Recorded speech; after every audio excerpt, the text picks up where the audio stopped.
noches, bienvenidos a 4 días. Los adelantos de nuestros colegas se los voy a dar yo y luego lo desarrollan. Escucha exclusiva del narcopolicía en Corrientes. Iba a entregar la droga a un cómplice. ¿Te acordás del intendente de Itatí era, no? Ya te vamos a decir. Los hijos de Cristóbal y los hijos de Debido complicados. Tercera atención, Cristina va a defender a Lázaro en la justicia. Y cuarto, atención, nuevos audios de la banda de la comisaría los tiene, recién los trajo Facundo Pastor. Buenas noches a todos, chicos. ¿Cómo te va, Luis? Buenas noches. Buenas noches. Buenas noches, Willy, oficialmente. Buenas noches, hola, chicos. Hola, hola, ¿qué tal? Voy a tratar de transmitirte el pensamiento del presidente Macri. Hoy, de hace minutos. Y voy a agregarle mi interpretación. Macri está jugado y sin fichas.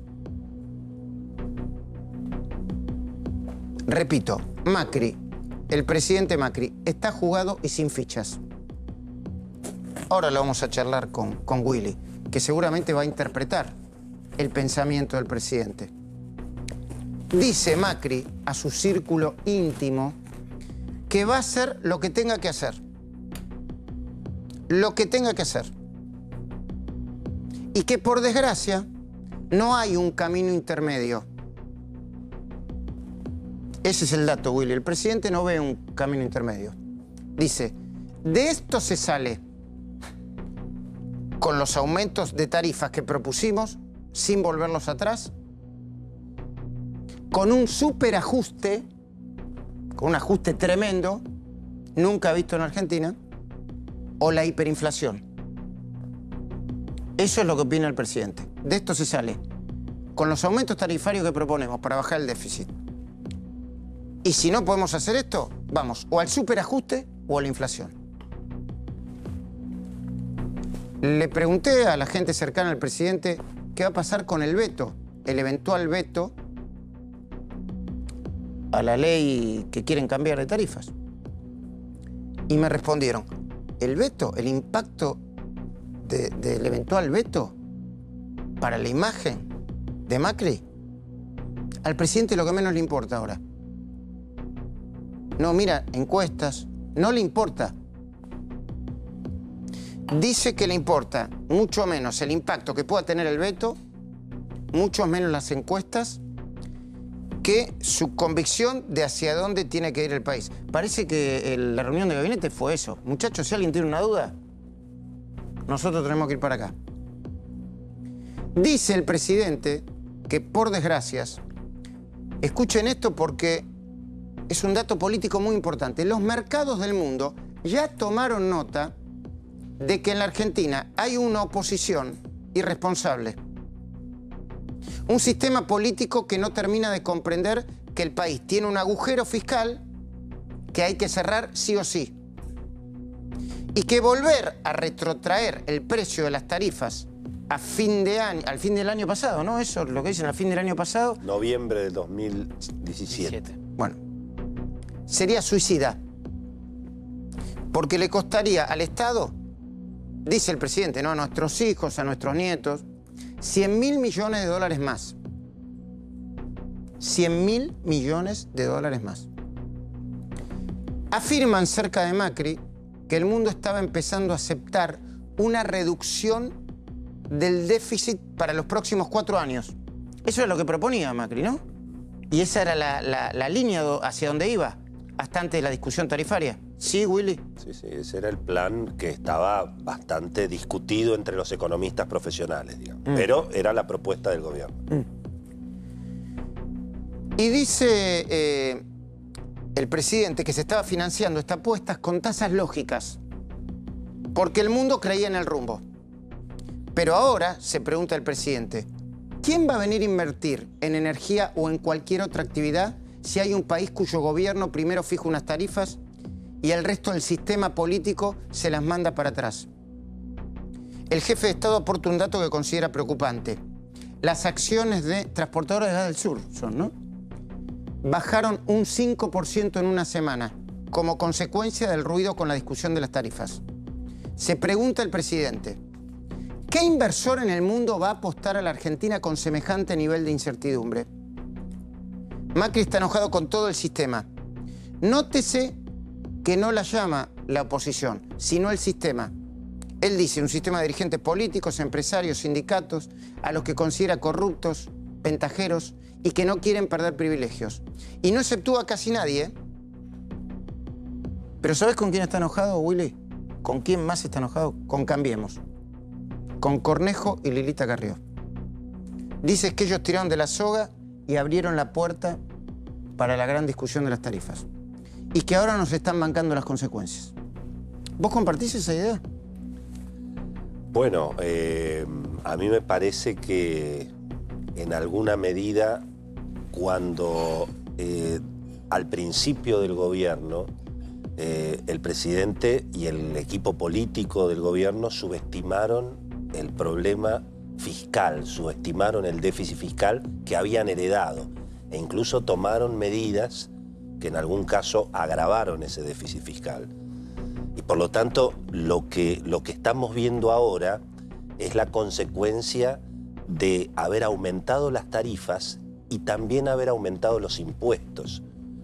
Si el gobierno hubiera podido compensar el aumento de tarifas imprescindible y muy buena política en ese sentido, con una reducción de los impuestos sobre ese aumento de tarifas. Lo que pasa es que el gobierno no lo pudo hacer porque no tuvo ningún espacio para bajar impuestos. Y hablando de aumento de tarifas... Entonces se convirtió en un aumento de tarifas más un aumento de impuestos que lo potenció. Por supuesto, responsabilidad de las provincias, los municipios y el gobierno nacional, no solamente el gobierno nacional. Hablando de las provincias, acaba de llegar el gobernador Urtubey. Gracias por venir, gobernador. Primera vez que lo tenemos en 4 días, ¿no? Tiene cosas para decir sobre el tema tarifario y sobre el tema del dólar, seguramente, ¿no? Yo le oí decir a Urtubey últimamente que él está de acuerdo con el aumento de tarifas. Vamos a ver en qué contexto. Bueno, Macri, que está recontra enojado. Yo diría hoy, si uno le pregunta cómo está hoy, Macri jugado y sin fichas. Macri le envía a cada formador de opinión que considere influyente datos que estime imprescindibles para comprender lo que está pasando culturalmente. Escuchen y miren estos datos porque son muy importantes, ¿eh? Dicen los datos del documento. Primero, que las temperaturas de Buenos Aires, Montevideo y Santiago de Chile son muy similares. Eso no necesitamos corroborarlo, es así. Pero que las tarifas de gas en Chile y Uruguay son un 160% más caras que la Argentina. Voy de nuevo. Las tarifas en Montevideo y en Santiago de Chile son 160% promedio más caras que en la Argentina. Que el consumo de gas, necesitaría un vasito de agua, en Buenos Aires es un 70% superior al de Chile y al de Uruguay. Voy de nuevo. Gracias, Facundo. El consumo de gas en Buenos Aires es un 70% más importante que en Chile y que en Uruguay. Una locura. Las tarifas vigentes a partir de abril de este año para los meses de invierno y para los usuarios sin tarifa social, en este contexto, la distribución de las facturas va a ser la siguiente. El 60% de los usuarios van a pagar menos de 1.000 pesos mensuales. El 20% va a pagar entre 1.000 y 2.000 pesos mensuales. El 10% va a pagar, o está pagando, entre 2.000 y 3.000 pesos mensuales. Y otro 10% va a pagar más de 3.000 pesos mensuales. Dice el paper que reenvía el presidente a muchas personas que si en la Argentina tuviésemos los consumos invernales de Montevideo y Santiago, que son mucho más bajos proporcionalmente, las facturas a pagar serían algo menores que las del año pasado, pero con la misma tarifa de abril de 2018. Está claro lo que está diciendo, ¿no? Que en la Argentina se despilfarra la energía. Dice el presidente que según las cifras del INDEC, el total del gasto de los servicios públicos representa, yo creía que era el 21%, porque lo leí en La Nación hace un tiempo, el 21% del impacto en el salario. Dicen que es el 8%, que representa apenas el 8% de un hogar promedio. Sostienen los hombres del presidente que por más ruido que hagan los diputados que le quieren torcer el brazo, los números de la canasta no mienten. Dicen que el 9.1% de los gastos de la canasta familiar promedio se distribuye en alimentos, pero que en total es el 8 y no el 21. ¿Es así, Willy? La verdad que en el caso del consumo de gas, efectivamente la Argentina viene de un despilfarro de años, precisamente porque se regaló el gas especialmente a la clase media, y cuesta mucho porque los aumentos efectivamente han sido graduales. Comparar con Montevideo me parece raro porque no hay gas en Uruguay. Ah, claro. Digamos, ¿no? Básicamente, cualquiera que vaya a Uruguay ve que es todo eléctrico. Sí, es la comparación. Entonces, habría que, digamos, es la comparación del promedio de energía, En el caso de Chile desconozco tampoco gas. Pensá que Chile era un país al que la Argentina le exportaba gas. O sea que en general toda la matriz energética que se hizo en los 90 se hizo en función a la abundancia de gas que había en la Argentina, tanto que exportábamos a Chile, ¿no? Así que, digamos, efectivamente es muy cierto que tenemos un problema, es muy cierto que está exagerado la cuestión de las tarifas y hay un oportunismo de la oposición, eso es evidente, pero todo esto creo que ya lo discutimos, todo esto ya lo discutimos el año pasado. Toda esta historia de las tarifas ya se había discutido, había intervenido la Corte, hubo audiencias públicas, tiene fuerza de ley, por lo tanto, digamos, lógicamente el presidente está enojado con su propia tropa y especialmente con el gobernador Cornejo, porque él entiende que los que le avivaron este problema de nuevo son precisamente sus aliados. Pero la realidad, sí, naturalmente. Ahora volvemos a hablar del dólar, que es el tema del día, Willy, pero, gobernador, dentro de un ratito me voy a sentar con usted mano a mano. ¿Usted está de acuerdo con los aumentos de tarifas, sí o no? Yo creo que hay que actualizar tarifas sin lugar a dudas. Lo que vengo planteando hace tiempo, que la Argentina necesita un sendero más largo. Nosotros necesitamos acordar por lo menos un periodo de tiempo de 4 o 5 años en donde podamos moderar la curva de crecimiento y esencialmente garanticemos previsibilidad. ¿Por qué lo digo?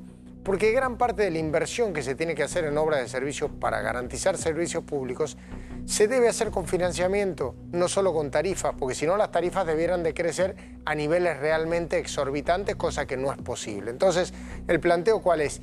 Es más útil, en vez de todo esto, tener acordado un crecimiento que si bien se avanzó, después hay avances y retrocesos típicos de la Argentina que tanto daño nos hacen, que digamos, mira, la política de tarifa en la Argentina va a ser esta de acá a 5 años. El usuario se va acomodando la cabeza para saber el año que viene va a aumentar, entonces nos cuidemos, ¿no? Y el empresario, el que maneja la empresa, sabe que con esa tarifa su empresa puede en el mercado de capitales acceder a financiamiento para avanzar y acelerar los procesos de inversión. Pero lo importante es la previsibilidad, no es decir, a ver, el tiempo político da, se puede, metamos un aumento, metemos un tanto por ciento y después en negociación hacemos un poco menos, como después se termina acordando, el costo de esta fricción lo estamos pagando todos. ¿Se puede hacer el planteo que plantea el gobernador? Bueno, 5 años. Eso era lo que había que haber hecho el primer día de gobierno. Todas las empresas de servicios públicos que habían padecido el congelamiento a partir, digamos, de la era Kirchner y después del estallido de la convertibilidad, todas tenían planes de aumento de tarifas, las de gas, la de electricidad, todas tenían planes a 10 años, por supuesto con aumento de tiempo de las concesiones. Bueno, el ministro Aranguren nunca llamó a ninguna de las empresas de servicios a preguntarle si tenían alguna idea cómo resolver el tema. Yo creo que efectivamente debería haberse tirado a más tiempo. El problema es que hoy eso cuesta plata. Lo que dice el gobernador, alguna plata cuesta. Por lo tanto, es un poco más de déficit fiscal. Y ahora hay menos financiamiento para el déficit fiscal. Ese es el único problema y por eso tenés la turbulencia financiera. Pero por supuesto que los aumentos de tarifas se podrían haber hecho en mucho más tiempo. Insisto, había que haberlo hecho de arranque. Ahora es un poco más difícil porque ahora tenés que incumplir contratos que están firmados. Y Argentina es un país complicado, digamos, suele incumplir contratos. Entonces, ese es un problema, ¿no? Voy a terminar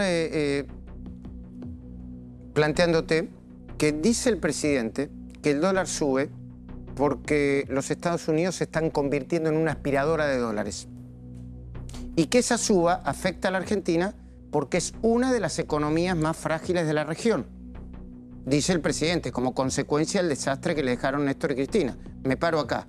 ¿Es la Argentina una de las economías más débiles de la región, Willy? Así es, efectivamente, en eso, pero ese desastre que le dejó Néstor y Cristina en materia fiscal y en materia de proceso inflacionario, eso el presidente lamentablemente todavía no lo pudo resolver. Y por eso estamos viendo en los mercados lo que vemos. Ese es el tema. Dice el presidente que Sturzenegger está firme, que la volatilidad se va a ir diluyendo, ojalá. Y que en mayo la inflación va a bajar.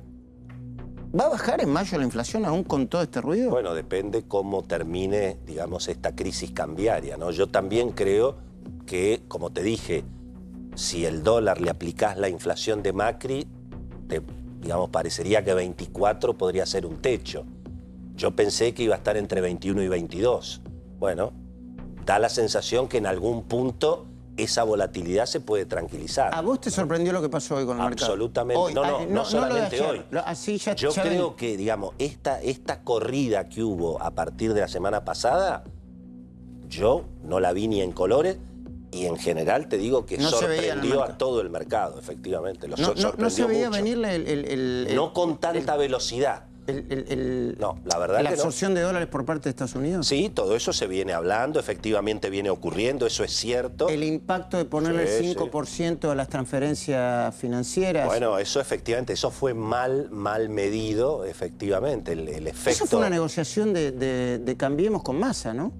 Bueno, no, ese fue el proyecto del Poder Ejecutivo finalmente. No te olvides que el que defendió el impuesto a la renta financiera fue el ministro Duhovne, entendiendo que era una moneda de cambio necesaria, bueno, para conformar también a un electorado. No te olvides que Cambiemos también tiene un electorado de centro-izquierda que también tiene que atender, que lo vea Macri y... Willy, ¿por qué le decís corrida bancaria a lo que pasó si la gente no fue corriendo? Corrida cambiaria. Corrida cambiaria. Corrida cambiaria. Exacto, si la gente no fue corriendo a la... No, bueno, corrida contra el peso, digamos, porque se decide. ¿Y por qué decís que no entendés lo que pasó al final de la jornada de hoy? Hoy hubo un movimiento muy raro sobre el final del día, que es que, digamos, en la operación mayorista entre bancos, una operación muy chiquita, en el último minuto, en el minuto 90, mandó el dólar de 22.30 a 23, en el mayorista. Y eso es lo que lo hizo llegar casi a 23.50. Nadie sabe quién es el que compra, el que vende, sí, solo vende el gobierno ahora. Pero eso llamó un poco la atención, porque el volumen es chico, como para que haya subido tanto, ¿no? Y dice finalmente el presidente que cuando... Quiero decir que tal vez el valor mañana podría eventualmente bajar.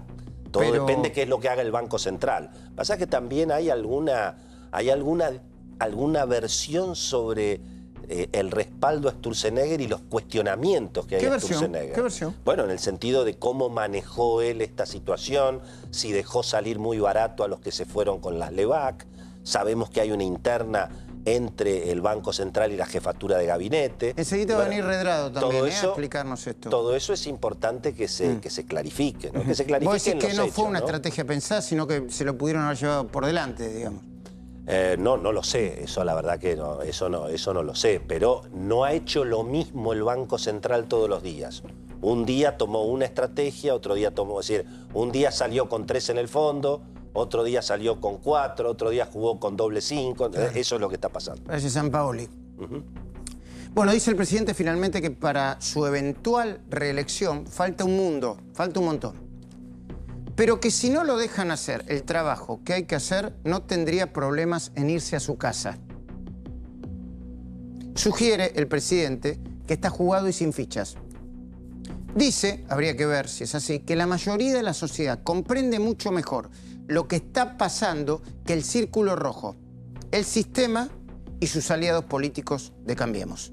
Enseguida me voy a hablar con el gobernador Juan Manuel Urtubey, pero antes, información anticipada de nuestros columnistas. Atención, escucha exclusiva del narcopolicía en Corrientes. Iba a entregar la droga a un cómplice. Hugo Machiavelli, buenas noches. Buenas noches, Luis. Exactamente. Vos sabés que se llama Carlos Antonio Galeano, tiene 27 años, es policía federal, trabajaba en la delegación Corrientes, estaba de parte de enfermo. ¿Sabes por qué? Porque estaba trabajando para el famoso cartel de Zapucay. ¿Te acordás de los narcos de Itatí? ¿Te acordás de esa mega causa que incluyó la detención del intendente Natividad Terán, que está preso en Marcos Paz? Bueno, un policía de la federal estaba involucrado y vamos a escuchar el diálogo con su receptor de la droga. Llevaba casi 600 kilos de marihuana. Si querés, escuchamos este diálogo y vemos algunas fotos que son exclusivas, por supuesto, de 4 días. Dale, Hugo. Ya salí ya. Estoy por RA. Estoy en ruta. Bueno, dale, métele. Sale, sí. Vení, métele. Estoy yendo. Bueno, dale, ya está cerca, ya entonces dale, métele, sí, métele. Ya te dije, camionera. Despacito ahí, ya va a estar llegando vos seguro y ya vas a ver la camionera y ponete atrás. ¿Dónde está? Mira bien, a tu mano derecha estamos, mira a tu mano derecha estamos, así que ahí frenate y ponete atrás nosotros. Dale. Güey, ¿vos decís que te siguen, vieja? No creo, Pablo. Vamos. Bien agarrada, está llegando acá, entra por cualquier camino tierra, Pablo. ¿Me entendés? Tranquilo, a la izquierda. Entra por cualquier camino tierra. Carlos, me siguen. De nuevo, Hugo, eso es un policía que trataba de entregarle droga a una banda. Llevaba su camioneta con 587 kilos de marihuana. Se le estaba entregando a Federico Marín, un líder narco de la banda de Zapucay que está en el Paraguay. Ese es el policía, ese es Marín. Ahora vamos a ver también, si es posible, unas fotos de Marín que se secuestraron en Paraguay porque lo están buscando desde hace más de un año.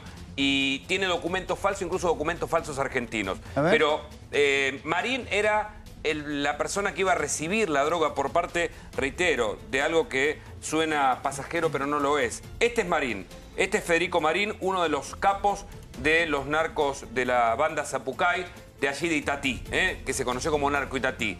Esos son los documentos de Marín. Tiene otro nombre. Este hombre está en el Paraguay, pero no lo pueden encontrar. Cuando allanaron su casa, encontraron estos documentos a nombre de otra persona con su foto. Incluso ahí hay un DNI argentino, es falso. Toda esta documentación es falsa. Este hombre está prófugo. Era quien iba a recibir la droga, reitero, de Carlos Antonio Galeano, el otro de la foto, el flaquito, un policía de la Federal, que estaba de parte médico, pero en realidad trabajaba para los narcos. Y un nuevo anticipo antes de hablar con el gobernador Urtubey. Nuevos audios de la banda de la comisaría. La banda que entró a la comisaría de San Justo. Facundo Pastor, buenas noches. Luis, buenas noches. Son los audios que demuestran que esto podría haber sido un desastre. Los vamos a matar a todos y los tenemos que matar a todos.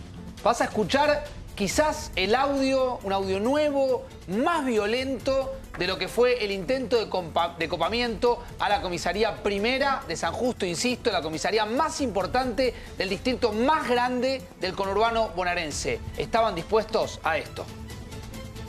Avísame a ver qué te contesta porque 3:30 tenemos que estar ahí. Es de 3 a 4. Yo 3:15, 3:30, yo quiero estar ahí. En media hora no traen el segundo vehículo. Uno ya sabe que lo tenemos ahí. Después ya está, ya estamos todos.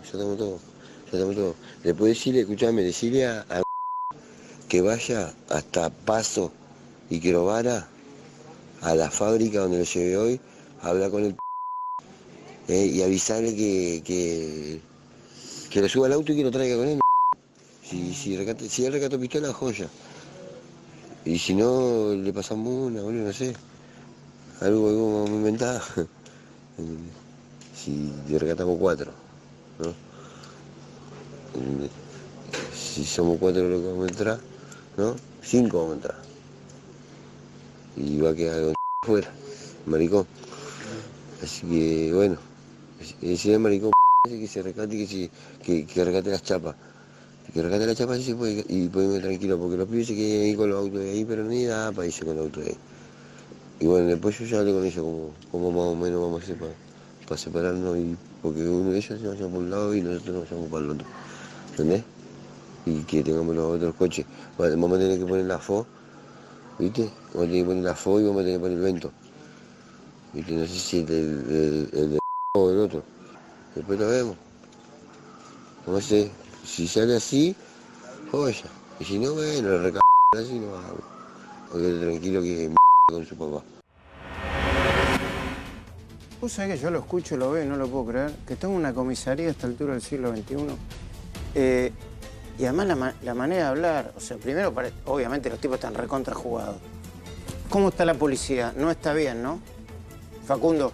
No, no está bien, Luis. El parte médico de hoy no fue el mejor y te quiero dar solamente como cierre un anticipo de la otra causa que preocupó, el intento de robar armas y chalecos antibalas de una otra comisaría, de una suerte de oficina de la policía de la provincia de Buenos Aires en Quilmes. Un dato, en verdad es un dato reiterado. El delincuente que atacó el destacamento policial en Quilmes Oeste estaba excarcelado en una causa. Es un joven de 24 años, había sido declarado en rebeldía por el Tribunal Oral número 2. Se encontraba excarcelado en el marco de otra causa por tenencia de arma de fuego. Reincidentes, armas en manos de los delincuentes y en menos de 48 horas, 2 intentos de atacar directamente al corazón de la policía de la provincia de Buenos Aires. Gracias, Facundo. Después sigo con vos, Lucía, porque hay mucha información vinculada con los hijos de Cristóbal y los hijos de Devido. Y la nueva estrategia de Cristina, que parece que va a defender a Lázaro ante la justicia. Acaba de llegar Martín Redrado. Martín, buenas noches. ¿Qué tal? ¿Cómo estás, Luis? Muy bien. Voy ahora un mano a mano con el gobernador, pero quiero hacerte una pregunta clave. ¿Se manejó mal hoy el central? ¿Mañana el dólar puede picar, no sé, a 25, a 26 o es una locura? No debería, Luis. El central tiene todas las reservas y tiene la capacidad técnica y la idoneidad para poner al dólar en el nivel que quiera. Sorprendió las marchas y contramarchas en el día. Primero subió la tasa de interés al principio, después dejó, cuando el dólar estaba por cerrar a 22.40, dejó que alguien pusiera una oferta a las 3 menos 5 a 23, con lo cual se ve un central errático. Yo espero que mañana tengamos un central determinado, tiene los instrumentos y no debería por qué esto transformarse en una crisis. ¿Un central errático, dijiste, Martín? Un central errático, si vos mirás marchas y contramarchas, subieron la tasa de interés, después terminaron dejando que el dólar corriera. ¿Qué es lo que está haciendo el central? ¿Quiere hacerle pagar a inversores extranjeros que tomaron Levac y que hicieron bicicleta, quiere hacerles pagar el dólar caro? Bueno, que nos lo explique a todos los argentinos, que va a dejar correr el tipo de cambio, pero que va a ser un fenómeno transitorio, porque después tiene las espaldas para volver a la normalidad. Pero en esto subís la tasa, vendés dólares la semana pasada a 4.500 millones a gente que se fue y supuestamente compró el dólar más barato que ahora. Entonces, técnicamente tienen que tener claridad en términos de la política cambiaria, es decir, a dónde van para que entonces la gente le pueda creer. Gracias, ahora la seguimos. La presencia de Juan Manuel Urtubey acá es muy importante. Primero porque es uno de los dirigentes de la oposición que mejor imagen tiene. Quizá es el que tiene más imagen positiva según las últimas encuestas que vi. Segundo, porque es muy esperada su palabra. Schiaretti, creo que en las últimas horas, dijo que la política tarifaria la deben definir los gobernadores y no los diputados. Y en tercer lugar, porque hay un mar de fondo que está vinculado con el dólar, pero también con las tarifas. ¿Ustedes quieren ayudar o quieren ver si le puedo ganar a Macri en 2019? Lo primero que hay que hacer es ayudar, si no, no hay 2019, digamos. Si nosotros no colaboramos, hay que correrse de la lógica mediocre de decir que le vaya mal al que está para que después llegue otro y diga yo soy menos peor que el otro que es horrible. En la Argentina eso hay que cambiarlo. Entonces, venimos ayudando al gobierno desde hace 2 años y medio y lo vamos a seguir ayudando porque necesitamos que a la Argentina le vaya bien. Todos necesitamos que a la Argentina le vaya bien. Ahora bien, hay algunas cosas en las cuales, lo decía recién, respecto de tarifas, hace 2 años que vengo planteando exactamente lo mismo. La Argentina necesita previsibilidad, horizonte a largo plazo, a mediano plazo, establecer una curva mucho más moderada que pueda ser pagable. Pero ¿comprende que volver para atrás las tarifas? No, por eso digo, que eso no esté bien, no significa que esté bien lo otro, que plantea volver a prácticas que ya fracasaron en la Argentina. O sea, usted no quiere volver para atrás la tarifa. Esto es un dato importante. No quiere volver para atrás. Es que eso es antinatural, porque en definitiva todo esto alguien lo paga. Entonces, inclusive, acá hablamos de energía, particularmente que es donde todo se planteó. Nosotros tenemos generación, transporte y distribución. De lo único que se está hablando es de distribución. ¿Por qué no empezamos a hablar de generación?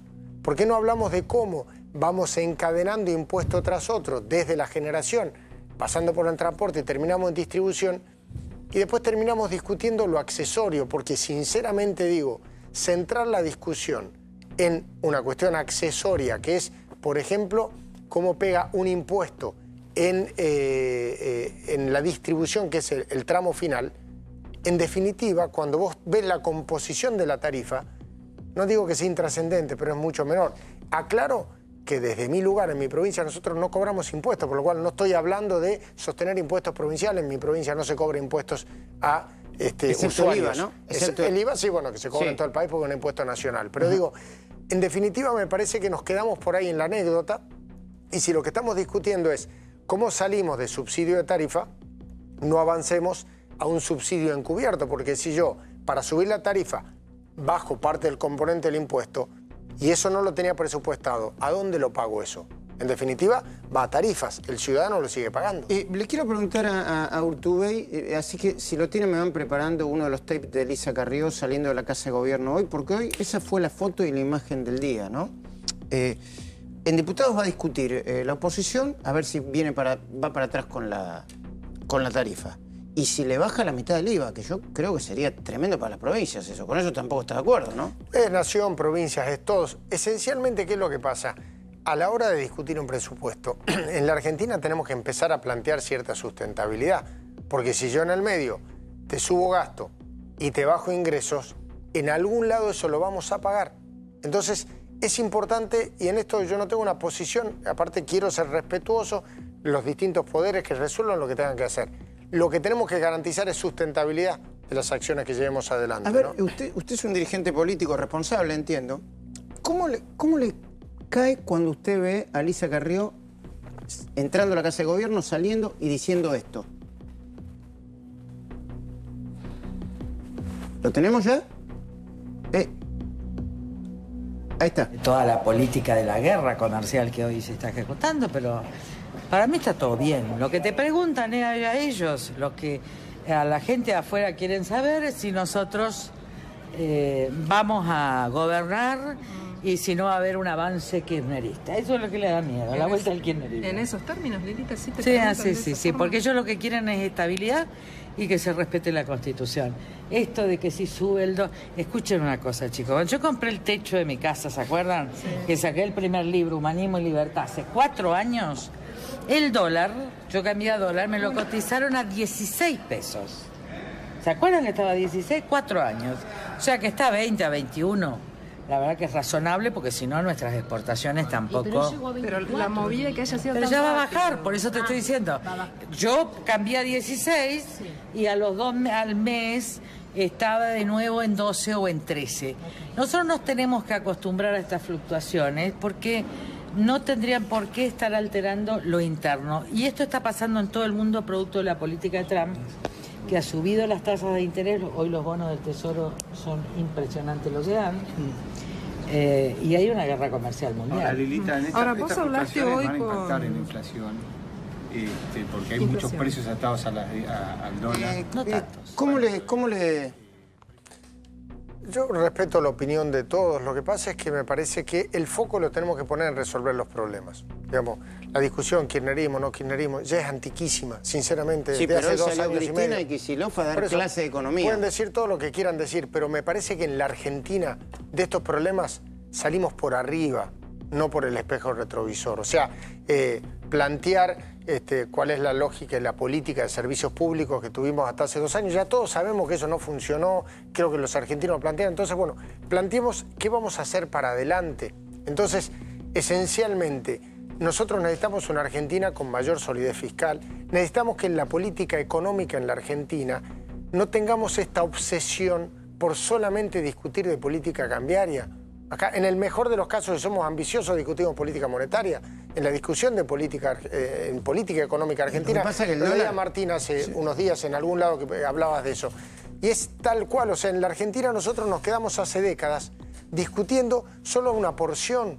Hay que discutir algo mucho más grande para discutir algo sustentable en materia de política económica. ¿Cómo garantizamos competitividad de otro lugar?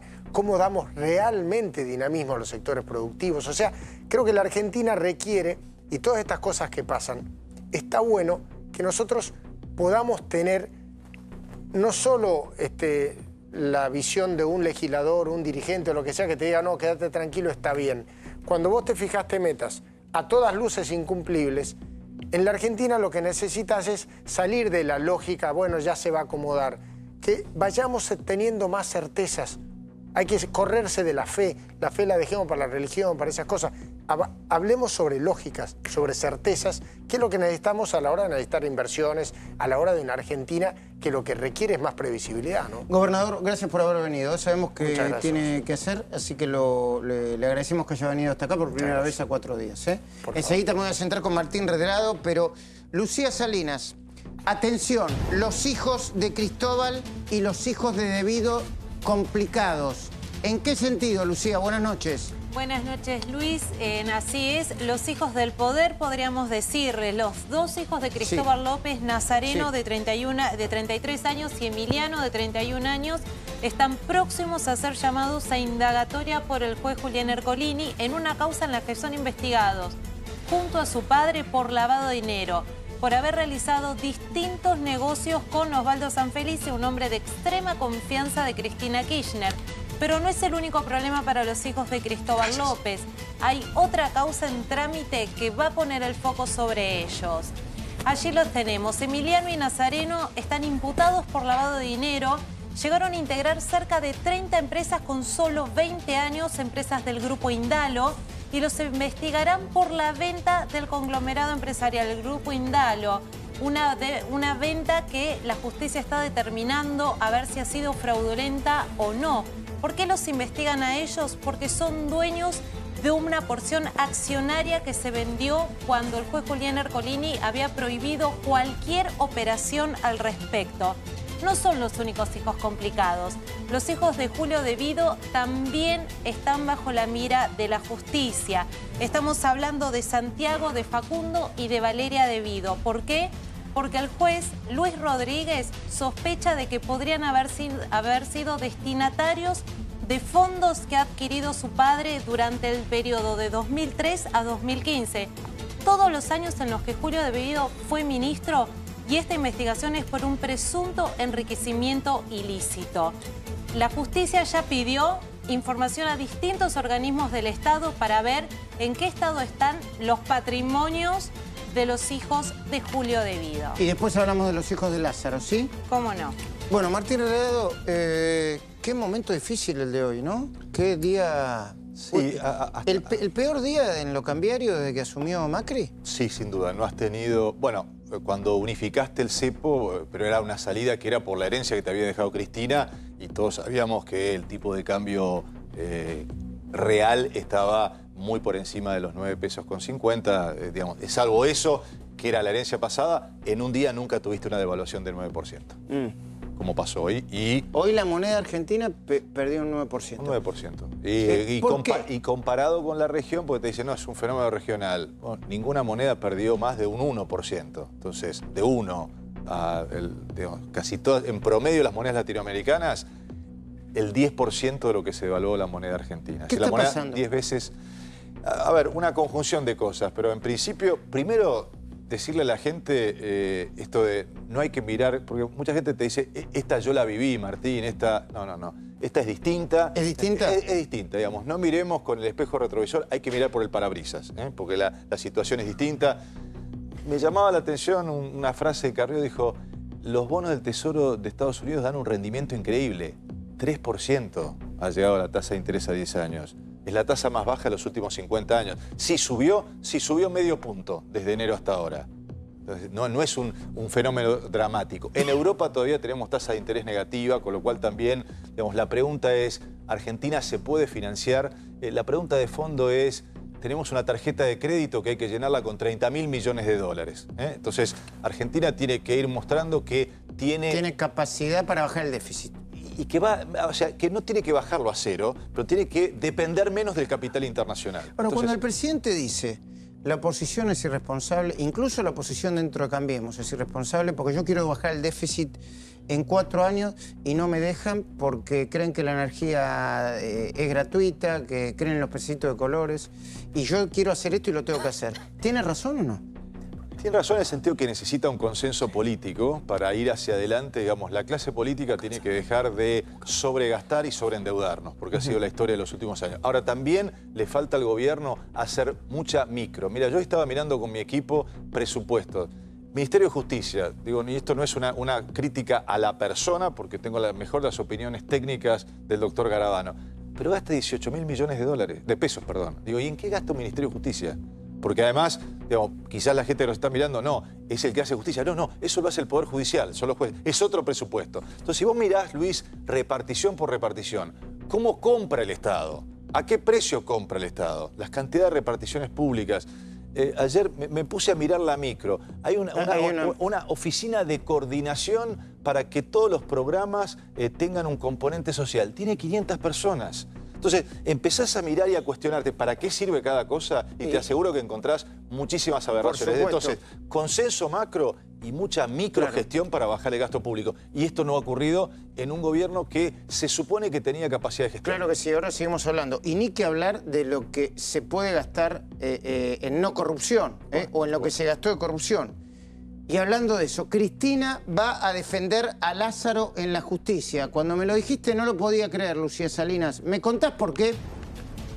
Bueno, dentro de pocos meses Cristina Kirchner va a enfrentar uno de sus primeros juicios por corrupción. Se trata de la causa en la que se le acusa de haber direccionado la obra pública a favor de Lázaro Báez. ¿Cuál es la principal acusación en este expediente? Lázaro Báez recibió 52 contratos por 46.000 millones de pesos durante el gobierno kirchnerista. Las obras no se terminaron, el juicio tiene 15 acusados y el Estado lo denunció tanto a Lázaro Báez como a Cristina Kirchner por una suma de 21.600 millones de pesos, una demanda civil.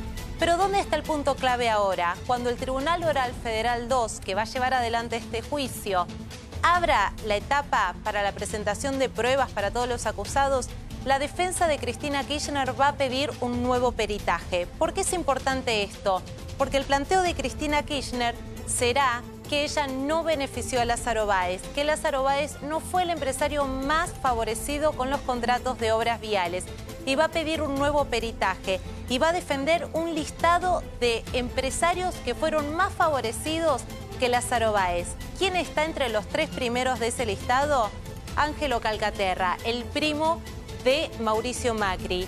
Y al investigar a otras empresas que han recibido obra pública durante su gobierno, lo que ella va a tratar de fundamentar y de sostener es que Lázaro Báez, su socio comercial, no fue el favorito de la obra pública durante su gobierno. Bueno, me voy a tomar unos segundos para hablar un poquitito de la expresidenta Cristina Fernández de Kirchner. ¿Todavía tiene ganas de hablar la expresidenta? Habla de economía con el desastre que hizo. A ver, ni hablemos de políticas económicas, ¿no? Bueno, la manera en que se fue Redrado. La manera en que se fue Redrado. La discusión que tuvo Redrado con Néstor Kirchner por la manera de neutralizar la suba del dólar, y por suerte Redrado la pudo neutralizar, por suerte, porque si le hacía caso, yo lo sé, no lo voy a poner en camisa de once varas, si le hacía caso a Kirchner, volamos por los aires. Cristina, ¿qué empezó? Bueno, primero su marido, manipulando las estadísticas de inflación, generando una bola de nieve tremenda con las tarifas por el congelamiento de las tarifas. Ayer lo escuché a Kicillof decir que no congelaron las tarifas. Nos toman por estúpidos. Nos toman por estúpidos. El mismo Kicillof que me dijo a mí en la cara, no vamos a medir la pobreza porque no queremos estigmatizar a los pobres. ¿Se atreve a hablar de economía con el desastre que dejaron? Urtubey dice que es el pasado, Cristina, y probablemente sea el pasado, pero hace mucho ruido en el presente. ¿Querés mirar el tuit que escribió? Míralo. De los 5 precios más importantes de la economía, el gobierno ha hecho estallar 3. Tarifas, como si ella no hubiera tenido nada que ver, dólar y tasa de interés. Como no podía ser de otra manera, esto impacta directa y negativamente sobre los otros 2. Salarios y precios de los bienes. Bueno, a ver, puede hacer el análisis que quiera. Ahora, ¿de dónde vino Cristina? Cayó de una nave espacial a la Argentina y dijo, mamita, y todavía tiene ganas, debería estar presa. está en el Senado y todavía tiene ganas de hablar. Pero lo último que dijo quizás para discutir. ¿Impacta este dólar en los precios, Martín Redrado? Si es transitorio, no. Si es permanente, sí. Es decir, hoy tuvimos, si vos ves hasta el martes pasado, tenías un dólar en 20.50. Hoy lo tenés en 23. Está claro que esos 2,50 pesos primero se trasladan al precio de los alimentos. ¿Por qué? Porque el trigo se cotiza en dólares. Y con el trigo vos haces harina y haces fideos. O sea, los fideos que vas a comprar al supermercado, si este dólar de 23 permanece, los vas a pagar más caros en un mes. Vamos a los bienes industriales. Cuando mirás, comprás motos, comprás autos, por decir alguna cosa. Bueno, eso tiene por lo menos la mitad, y voy a ser generoso, de componentes importados. Eso te sube el precio y te impacta directamente si vas a comprar un auto, si vas a comprar un producto químico. Y después está las expectativas. El supermercado chino de la esquina. El kiosco que dice, che, veo que el dólar se escapa, me empiezo a ajustar precios. Con lo cual, digo, todavía los argentinos tenemos una vinculación. Es un precio muy importante el dólar en la economía y por eso es tan importante mostrar que el gobierno y el Banco Central tienen la capacidad de administrarlo como corresponde. Martín, ¿a cuánto cerró el dólar hoy? 23. ¿Qué harías vos si fueses el presidente del Banco Central? No me contestes ahora. Bueno, dale. Hugo Machiavelli, prepárame la declaración de Scioli, por favor. Sí. ¿Qué harías vos si estuviese enfrente del Banco Central? Me parece que el rol de los que ya estuvimos es ayudar a que las cosas se resuelvan. Entonces, ¿qué es lo que uno puede decir? En este momento es muy importante que el Banco Central trabaje en la superficie y en la profundidad de los mercados financieros. ¿Qué tiene que hacer? Abrir todas las ventanillas de liquidez para mostrar que tiene los dólares suficientes en el mercado presente, en el mercado futuro, sin actuar en forma monopólica, pero mostrar que tiene tranquilidad y que cuando interviene lo hace en forma contundente. Entonces, primero, todos los instrumentos, Luis, para recuperar la demanda de pesos. La gente tiene que volver a demandar pesos y tiene los instrumentos el Banco Central para hacerlo. No solamente tasas, sino mostrar, ¿querés dólares? Te doy dólares contra bonos, te doy dólares contra Levac, te doy dólares contra lo que quieras porque para eso los tengo. Mostrás que tenés billetes.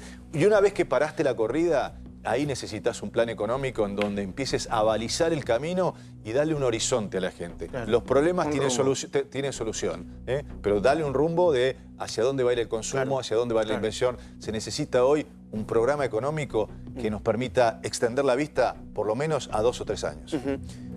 Hugo Machiavelli declaró Scioli, primera indagatoria al ex gobernador y hoy diputado nacional. Dale. Exacto, por el artículo 308, por negociaciones incompatibles con la función pública, por haberle otorgado 117 millones a un empresario muy cercano, Ricardo Stanislao Miller, quien invirtió a su vez en Multiespacio Laniata, el lugar de Scioli, a través de su propia sociedad y la sociedad de Scioli. ¿Sabés qué dijo en una declaración de 86 páginas? ¿Qué dijo? Que Miller Building International ganó todas las licitaciones para la construcción de los UPA.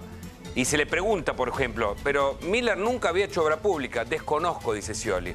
Por supuesto, se declara inocente y en cada uno de los párrafos lo refuta. Dice que la inversión que hizo Ricardo Miller en su espacio no tiene que ver con algo económico y, por supuesto, desconoció cualquier delito. Pero atención, es el primero de los 9 procesos que enfrenta el ex gobernador, en este caso, procesado, según el artículo 308 del Código de la Provincia de Buenos Aires. Gracias, Hugo Machiavelli. Última pregunta, Redrado. Si lo llama el presidente y le dice qué hay que hacer, ¿usted qué le dice? Un plan económico. Un plan económico. ¿Pero que no tiene plan económico? ¿No? Tiene un enfoque de política económica. Cuando uno pregunta hacia dónde va la Argentina, va hacia la normalidad. Y yo creo que la Argentina no solo necesita normalidad, sino necesita transformación. Una transformación para sacar a la gente de la pobreza, una transformación para que el crecimiento no sea para algunos sectores sí y otros sectores no. Entonces hay que decir, acá hay que poner en marcha las 3 ruedas que tienen que andar en cualquier programa económico. Tiene que andar la rueda del consumo, tiene que andar la rueda de la expansión de la capacidad productiva y tiene que andar la rueda de las exportaciones. Generar dólares genuinos, no dólares financieros, no alentar la bicicleta para que inviertan en Levac. Para esto necesitas un programa económico que balice el camino. ¿Cuáles son las 3 cosas que tiene que manejar el presidente o el gobierno a 3 años vista? El gasto público, Luis, la emisión monetaria y las políticas de ingresos, salarios y jubilaciones, todas tienen que ir hacia un mismo número. Un plan económico convergente, consistente y que nos dé un horizonte que hoy la Argentina no tiene. Gracias, Martín. Gracias, Luis. Facundo Pastor presenta a Luis Novarecio. Sí, Luis, gracias a todos, básicamente a los columnistas. Entre los columnistas, el mejor, sin duda, Facundo Pastor. No hay duda. Abrí la boca, no se te entiende. No hay duda. Mañana volvemos, mañana no venimos, ¿no? Mañana es viernes. Majul nos liberó. Una día a la semana nos liberó. 4 días te llama. El domingo 20:30 La Cornisa. Domingo 20:30 La Cornisa. Y no se olviden. Mano a mano con Daniel Haddad. Mano a mano con Daniel Haddad. Y no se olviden, Maje del Mundo, Maje de la Izquierda.